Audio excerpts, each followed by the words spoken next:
कौसल्या सुप्रजा रामः पूर्वा सन्ध्या प्रवर्तते उत्तिष्ठ नरशार्दूल कर्तव्यं दैवमान्हिकम् कौसल्या सुप्रजा रामः पूर्वा सन्ध्या प्रवर्तते उत्तिष्ठ नरशार्दूल कर्तव्यं दैवमान्हिकम्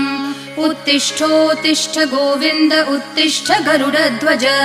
उत्तिष्ठ कमलाकान्त त्रैलोक्यं मङ्गलं कुरु उत्तिष्ठोत्तिष्ठ गोविन्द उत्तिष्ठ गरुडध्वज उत्तिष्ठ कमलाकान्त त्रैलोक्यं मङ्गलं कुरु मातः समस्त जगतां मधुकैटभारेः वक्षो विहारिणि मनोहर दिव्यमूर्ते श्रीस्वामिनि श्रितजनप्रिय दानशीले श्रीवेङ्कटेश दयिते तव सुप्रभातम् मातः समस्त